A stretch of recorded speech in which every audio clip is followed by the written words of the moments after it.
आपको स्मरण करा दूं। आपको पता है कल हमारा जो ये सत्संग प्रारंभ हुआ इस सीजन का, पोस्ट जन्माष्टमी का, ये अजाय एकादशी से होने वाला था। और किन्हीं कारणों से मेरे यहाँ हमारे घर पाहुने आए थे, मतलब हमारे यहाँ मेहमान थे, उन कारणों से मैं सत्संग अजाय एकादशी से शुरू नहीं कर पाया। तो मैंने त्रयोदशी का आग्रह रखा कि अपन त्रयोदशी से सत्संग प्रारंभ करेंगे। बहुत कम लोगों को पता है कि भाद्रपद कृष्ण त्रयोदशी, मतलब कल का जो दिन है, ये कलयुग के प्रारंभ का दिन। कलयुग नाम का जो युग शुरू हुआ है, ये कल से शुरू हुआ है। और जैसे मैं आपको बताऊं कि हम सब पंचांग में और टिप्पणी में देखें तो कुष्मांड दानम अक्षय नवमी कृत युगादि प्रारंभ, ऐसा लिखा हुआ आता है। मतलब सत्युग का जो प्रारंभ है वो दिया हुआ रहता है कि आज से कृत युग, सत्युग शुरू हुआ। सत्युग शुरू हुआ था अक्षय नवमी से, और उसके बाद जब त्रेता युग आया और त्रेता युग शुरू हुआ तो त्रेता युगादि जलकुंभ दानम अक्षय तृतीया पे लिखा रहता है, अक्षय तृतीया पे त्रेता युग शुरू हुआ। लेकिन बहुत कम लोगों को द्वापर का बर्थडे और कलयुग का बर्थडे पता होता है। द्वापर युग जो शुरू हुआ, वो द्वापर का युग माघ कृष्ण अमावस्या से द्वापर युग शुरू हुआ, जो जिसको लोग मौनी अमावस्या भी कहते हैं। तो जब मौनी अमावस्या आती है तब वो माघ की कृष्ण पक्ष की अमावस्या द्वापर युग का प्रारंभ है। और कल जो हमारा दिवस गया भाद्रपद कृष्ण त्रयोदशी का, ये कलयुग के प्रारंभ का दिन है। और मैं ये बात खास इसलिए कह रहा हूं कि भागवत जी ने ऐसा निर्णय हमें दिया है कि कृते यध्यायतो विष्णु त्रेतायाम यजतो मखैहि द्वापरे परिचर्याम च कलौ तद हरि कीर्तना। जब सत्युग था तो ध्यान मात्र से प्रसन्न होकर परमात्मा हमको प्राप्त होते थे, और त्रेता युग आया तब यज्ञ याग आदि के अनुष्ठानों के द्वारा, बड़े बड़े मख यज्ञ के द्वारा हमको भगवत प्राप्ति होती थी। जब द्वापर का युग आया तो द्वापर में तो भगवान साक्षात पूर्ण पुरुषोत्तम आप कृष्णावतार लेकर प्रकट हुए। तो पुष्टि पुरुषोत्तम के आविर्भाव से श्रीमद् भागवत निर्णय देती है द्वापरे परिचर्याम च, इस समय तो सेवा का युग है, आप साक्षात पधारे हैं तो क्यों ना हम ठाकुर जी की सेवा करें।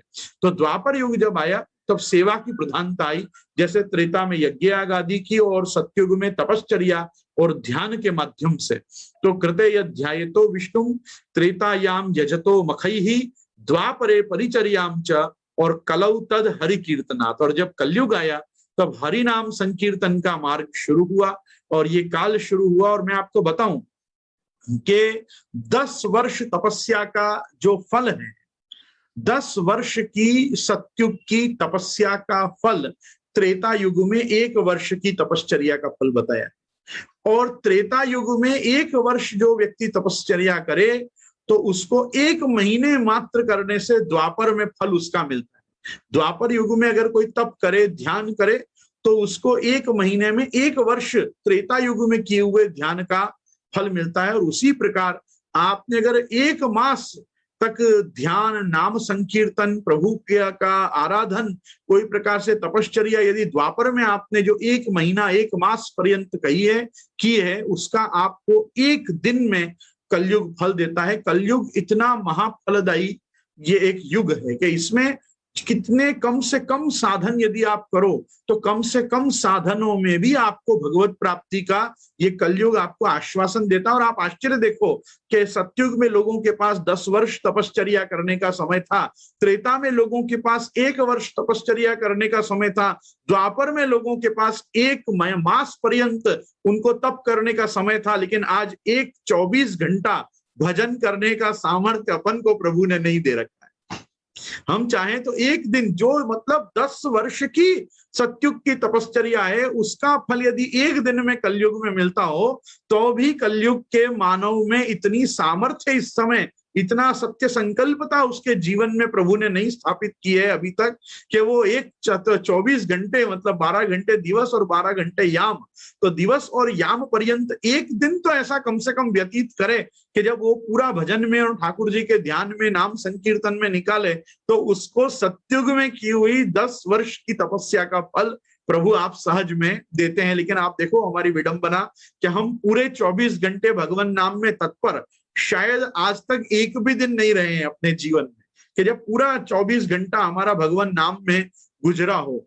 मैं तो महा कलिकाल का पामर दुष्ट जीव हूं, मैं मेरी गारंटी लेता हूं, मेरा तो नहीं निकला है अभी तक। ठाकुर जी कृपा करें और आप लोगों में से किसी का निकला हो तो मेरे नमस्कार आप सभी को।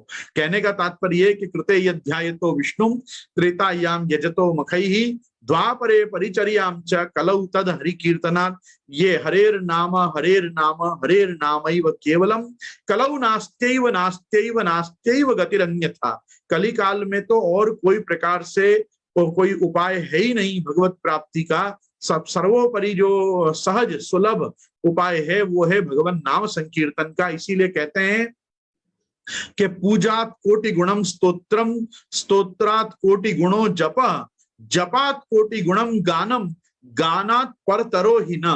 पूजा से करोड़ गुना फलदायी स्तोत्र पाठ करना बताया गया है, स्तोत्र पाठ से ज्यादा फलदायी जप करना बताया गया है, जप से ज्यादा फल दान करता है भगवान नाम संकीर्तन, प्रभु की कीर्ति का विमल अमल कीर्ति का गान करना, और उसके ऊपर कोई फल नहीं बताया गया। मतलब ठाकुर जी के कीर्तन करना, प्रभु के कीर्तन की सभा रखना, मतलब सभा जयन्ते मम पौरुषाणी, जो भगवान का वचन है कि जो लोग मुझ में अपना ध्यान लगाते हैं, मुझ में अपना चित्त लगाते हैं, वो उनकी सभाएं मेरे नाम मेरे कीर्तन और मेरे जयकार से ही गूंजती रहती हैं। तो मैं ये बात को वापस कहना चाहूंगा कि भगवान के वचन की ये बड़ी निगूढ़ सत्यता है कि ना हम वसामि वैकुंठे योगी नाम हृदय न च मद भक्ता यत्र गायंती तत्र तिष्ठामि नारद।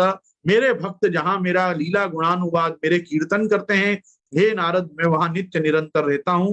हों वारी इन वल्लभियन की, अपने हरिराई जी के इस पद के आधार पे भी हम देख सकते हैं कि जहां पे ब्रज भक्त और कुष्ठी भक्त और भगवत भक्त मिलके भगवत लीला कथा गुणानुवाद कीर्तन के माध्यम से करके जहां पे समाज सहित प्रभु का नाम संकीर्तन करते हैं, वहां प्रभु की नित्य स्थिति मानी गई है। और केवल भगवान की ही नित्य स्थिति नहीं, भगवान के समस्त पार्षद और भगवत नित्य दास जो है, नित्य किंकर जो प्रभु के हैं, जैसे हनुमान जी के लिए भी हम वर्णन सुनते हैं, यत्र यत्र रघुनाथ कीर्तनम तत्र तत्र कृत मस्तकांजलिम बाष्पवारी परिपूर्ण लोचनम मारुतिम नमत राक्षसांतकम। जहां जहां भगवान श्री रामचंद्र जी की कथा होती है, उस कथा के मंडप में, उस कथा के आंगन में, उस कथा के स्थल पे हनुमान जी की नित्य स्थिति मानी गई है। तो भगवत भक्त ब्रज भक्त उसी प्रकार से जहां पर भी कृष्ण कथा होती है, जहां पर भी श्री कृष्ण के लीला चरित्रों के दिव्य गान होते हैं, वहां पे विदुर जी, मैत्रेय जी, उद्धव जी, अर्जुन जी, ये सब लोग परोक्ष रूप में नित्य विद्यमान होकर भगवत कथा का रसास्वादन करते हैं। नारद आदि भक्त वहां पे प्रकट होते हैं। इसलिए श्रीमद् भागवत जी की कथा का जो पंडाल होता है वो अपने आप में ही एक दिव्य स्थान होता है।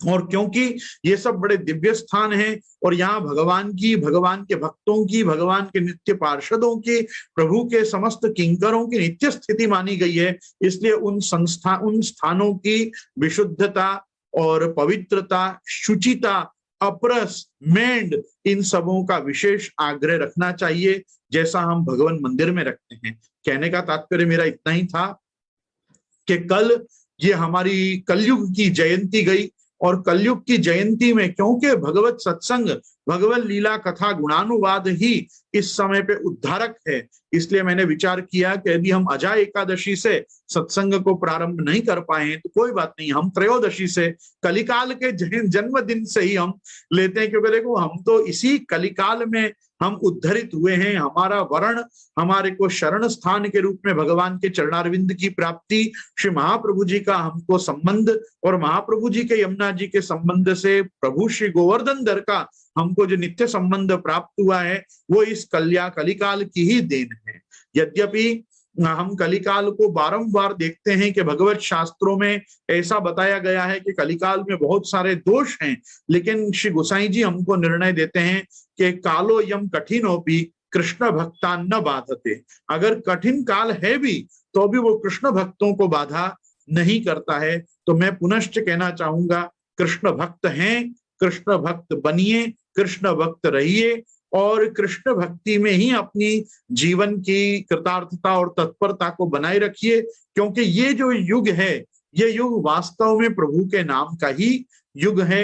नाम, ध्यान, कीर्तन, सेवा, भजन, जिस रूप में भी हम ठाकुर जी का चिंतन करें, ये न केन प्रकारेण मनः कृष्णम निवेशयेत्। और मनः कृष्णम निवेशयेत् क्यों? क्योंकि प्रविष्टम कर्णरंध्रेण स्वानाम भाव सरोरुहम धुनोति श्यामलम कृष्ण सलिलस्य यथा शरत धौतात्मा पुरुषः कृष्ण पाद मूलम न मुंचति। जिस व्यक्ति का अंतःकरण पवित्र हो चुका है, जो धौतात्मा है, जिसकी आत्मा धुल चुकी है, जिसकी आत्मा उसके हृदय आकाश के आसपास जहां पे कलिमल कलुष या मनोमालिन्य नहीं रह गया है, ऐसा व्यक्ति भगवत चरणारविंद को कभी नहीं छोड़ता। तो भगवत चरणारविंद में चित्त लगाने के लिए हमको प्रभु को अपने कर्णरंध्र से प्रविष्ट करा के अपने भाव सरोवर पे स्थित करके उनसे ही विनती करनी पड़ेगी कि प्रभु आप मेरे हृदय कमल पे विराज के मेरे आसपास का जितना भी ये मेरा खुद का ही उपजाया हुआ पंख है, इस पंख का आप मार्जन करिए, इस पंख का मार्जन करके कलिमल कलंक से मुझे रहित करिए। तब मैं कृष्णचंद्र की ये जो ज्योत्सनाएं हैं, ये जो समस्त आपकी किरणें हैं, इससे मैं पोषित हो पाऊंगा, मैं आपके पोषण को धारण कर पाऊंगा। तो भगवत चरणारविंद में इसी विज्ञप्ति के साथ कि मेरे साथ इस समय पर सत्संग में सम्मिलित आप सभी लोगों पर कृष्ण कृपा की कर्णिकाएं आपके ऊपर आए और आप सब कृष्ण कृपा के प्रकाश में आप संपोषित हों, इसी के साथ में मेरे विषय को यहाँ पे प्रारंभ